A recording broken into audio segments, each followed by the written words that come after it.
Yeah, man.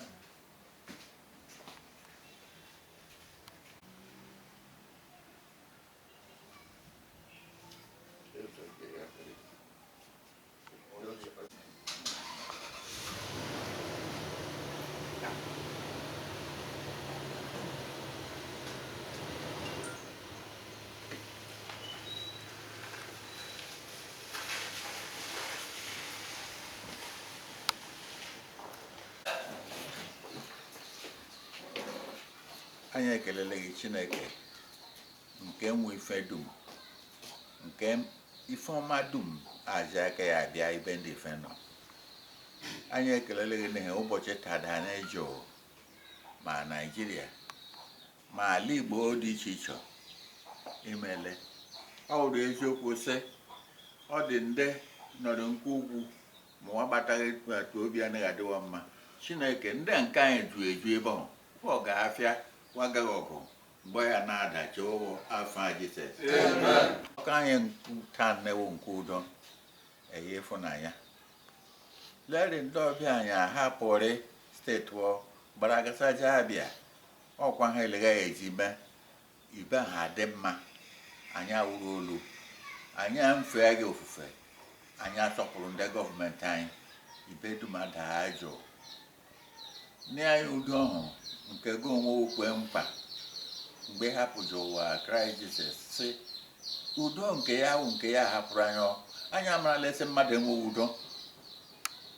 Gozie mmadụ dum ọkpọrụso ebe ndị ọgụ agụwa gasaje ma werusawuru Chineke ngozi nke so na anyị hosowo wụrụ nna wụrụ eze wụrụ onye nzọpụta ọha nwụghalị mgbe anyị akparị kwee ha ife nwa na-akparị akpaị na-ede nwa n'ụtọ kwee ha ife nwa na-akpaị na-ede nwa n'ụtọ ma ọzọ ahụ ya ngụrụ anya ọnwa ya ọ dị na ama aja ya mmadụ ma lara udo na ọṅụ na na-ekele leri ife gasaje elego omenala anyị ji ede wụ mmanya goziba ya elego ya wụ anọghị emeriga anyị anaghị akparị tutu ruo mgbe go onwewo ya sị oge anyị ezule ọ dịrị anyị nnọọ n'ihi na arịọ ya afa Jizọs Kraịst onye nwe anyị.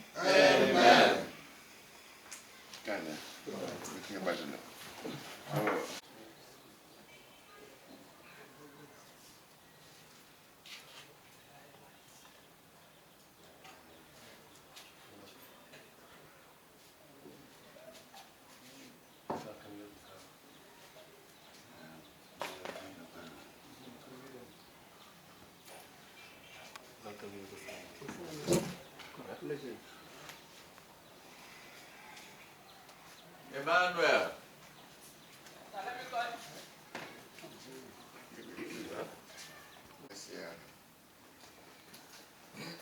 anyị mma onye gbata efe agbata n'ọwụ onye nwere rekọd defu wichi obi ebe ọ defe kpari anyị efe ọwụ ife anyị ji ime n'ihi na anyị nụ ya zere ọnụ anyị sikwa ya sọ ya dị anyị ogbugbo ha ọbịa kwesị anyị ibe ndị Ọhafịa Traditional Rural Council zuo oke nwa ya nwa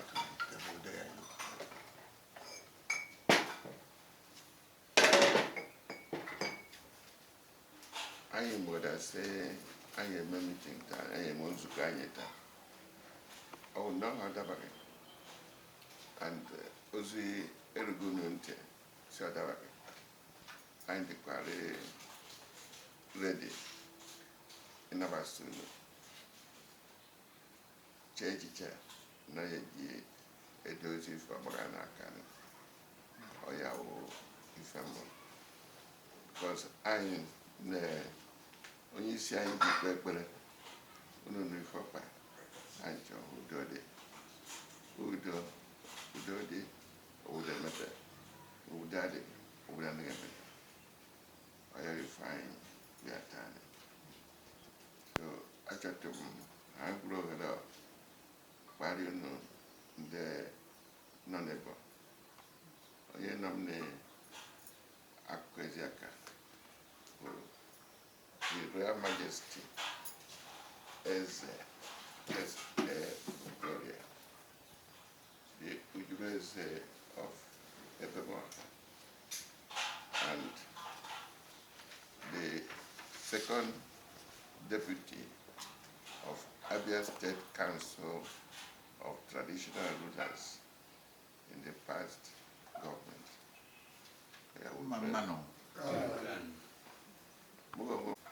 Almazigwe Ojike,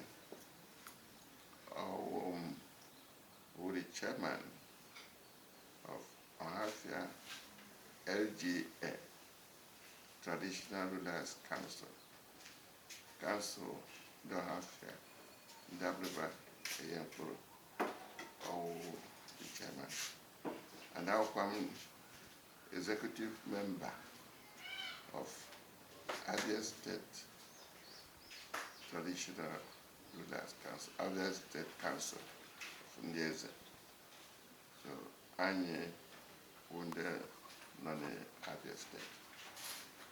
And Anwatakwa Uchama Nkwebi a year Ntaliako of Ọhafịa, Kano. I'm allowed to then they are Kano, Aquaria and the world. Okay.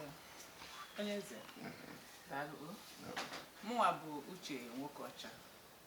Mwa bụ coordinator National Human Rights Commission, Abia State. Kano. Mado for Obinna. Working with the National Human Rights Commission.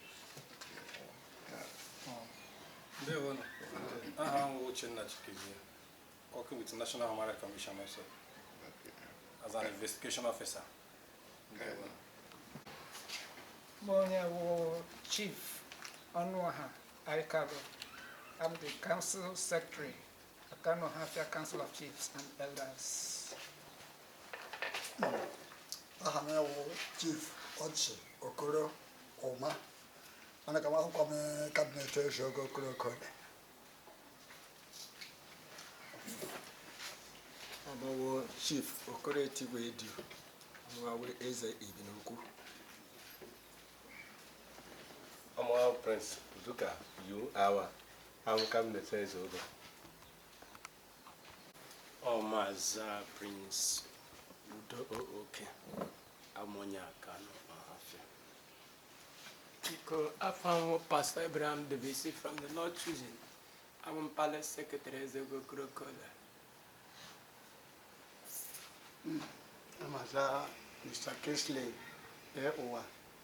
I'm the National Chairman at Kano Ọhafịa Development Association, ADA. Thank you. Prince Oke Okoro. Moya Kano.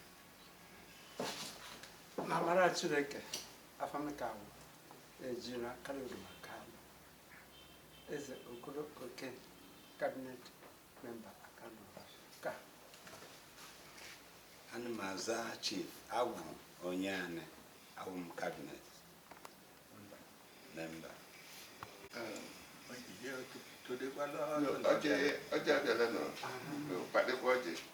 know that it's a way you go.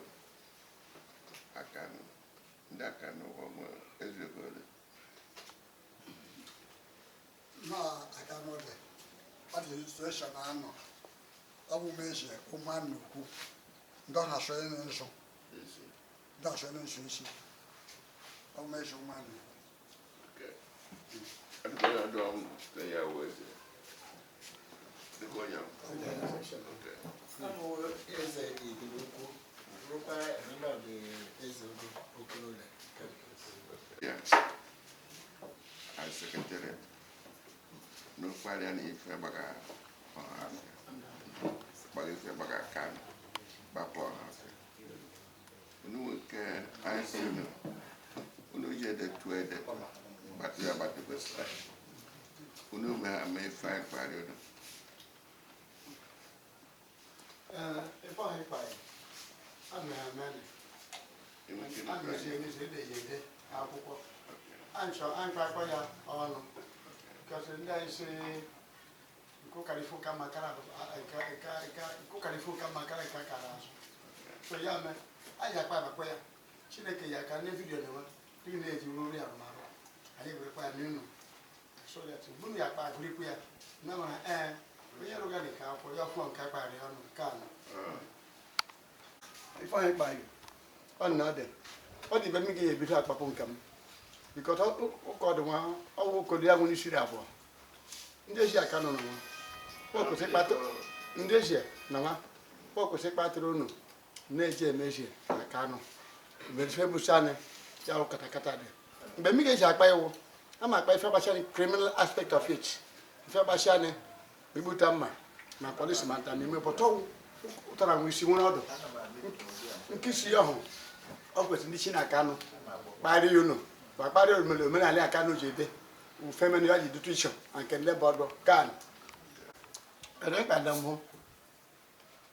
I'm as I can see a woman.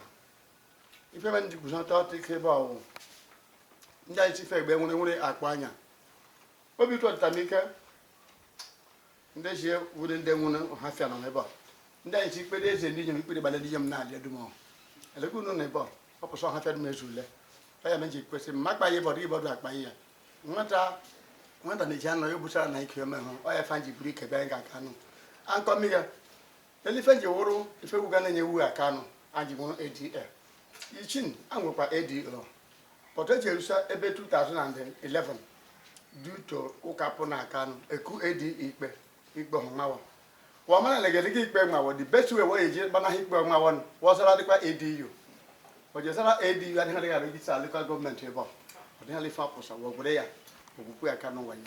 Here I can 2030, 11 now, board of hanging. Oh God. I lose almost, I have to sell almost 800 million. 800 million no whole.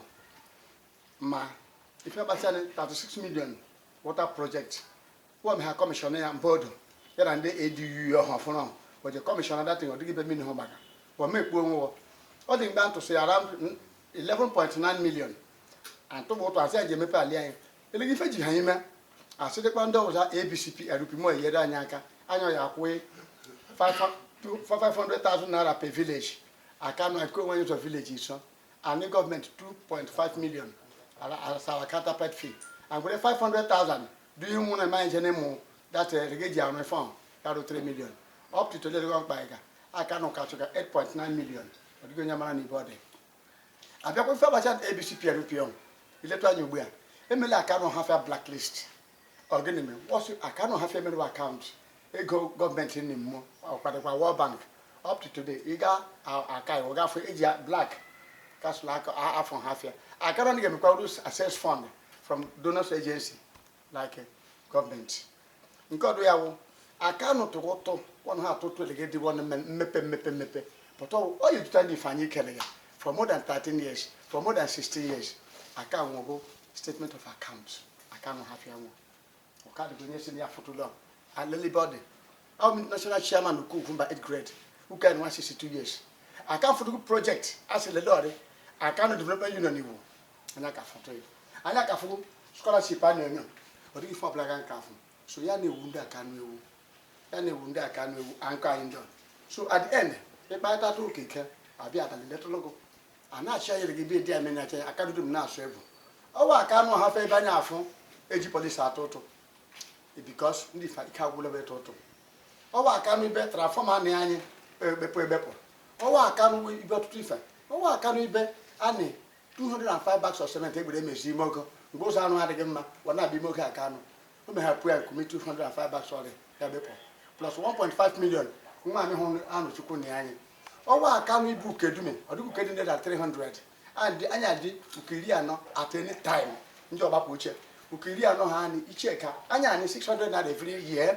for development ogun nkuka ade to kwa de yeru koto so what we are we saying it all the go general uke ji opuga na aka no mba yuzi kwa ase egbu madu dum and you again me we bia mepu ife dum and let to anya ifu and say amanji aka no ngu na emebi oya me miga onwe me bon no jera aka 2014 moment me ya kuru me na magaji anu isi ba ga mesigi you dey petition against you ya ba so ha favor ya gure ndị police otu na anyoto ya na akwụ loko ọhafia ndị police ụgwọ ya na akwụ area command ụgwọ ya na akwụ ndị zone 9 ụgwọ ya na akwụ CP ụgwọ ndị dum so i were ka ya gaje ba ọdụ zone 9 igbugo oge and ụgwọ ife ndị gọọmenti abịakwa ha wụ ndị police abịakwa wụ ko ya ga kpa anọ aka anwanna aka ni kuru me na 31 kacha anu ya si mo menko ejepe na wo amega take fans ambekwe buta ambekwe me mi gem no ga abale onu mi no aflo FM ibende human rights me go ifele program wo